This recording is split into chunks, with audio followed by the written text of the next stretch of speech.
Done. तो एक मामला तुम्हारे पास ये आया। नेक्स्ट उसके बाद मास और वेट में थोड़ा सा डिफरेंस के बारे में बात करते हैं मेरा बेटा फातिमा, थैंक यू। ओके राहिमा जज़ाकल्लाह, सुनोगे। मास और वेट के बारे में बात करेंगे और इसमें हम क्या लिखेंगे, देखो भाई एक चार्ट बना के ले आया हूं मैं, ज्यादा बहुत एक्सेलरेट करने की जरूरत नहीं है। This is what we have mass, this is weight and separation column बहुत जरूरी है। आओ पहले डेफिनेशन पे बात कर रहा हूं। मास क्या होता है भाई, मास क्या होता है मेरे बच्चों, it is mass is the quantity of matter in a body regardless of its volume और any force acting on it.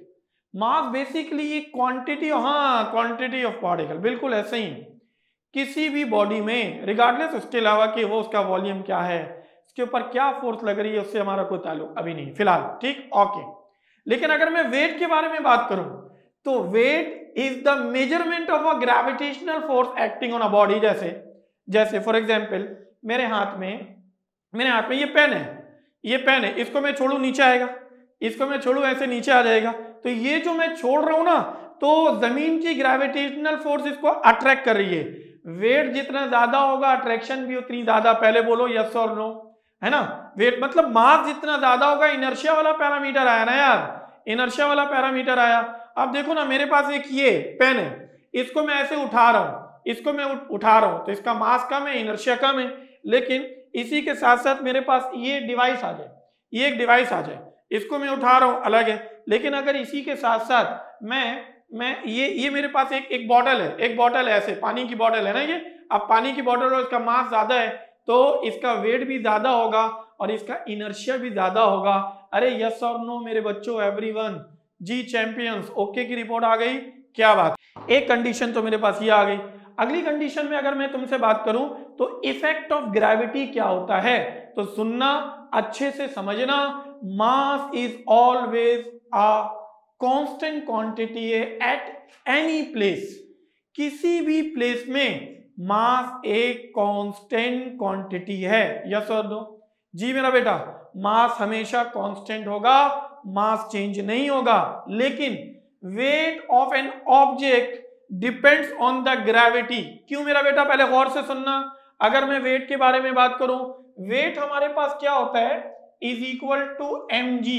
क्योंकि मास को हमने कांस्टेंट मान लिया, मास को हमने कांस्टेंट मान लिया, तो ग्रेविटी स्मॉल जी जो है वो जमीन के सरफेस सी लेवल पे सबसे ज्यादा, एल्टीट्यूड इंटर लेवल में जाके पढ़ोगे, एल्टीट्यूड में भी ग्रेविटी कम, डेप्थ में भी ग्रेविटी कम।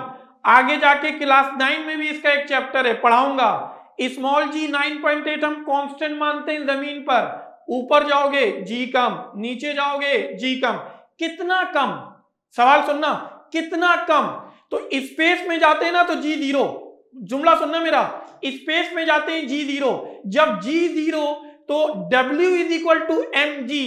कोई भी चीज जीरो से मल्टीप्लाई होके क्या होगी, कोई भी चीज जीरो से मल्टीप्लाई होके जीरो होगी। तो स्पेस में जाते हैं तो स्पेस शटल में तमाम एस्ट्रोनॉट उड़ रहे होते हैं, बोलो यस और नो, वेटलेस।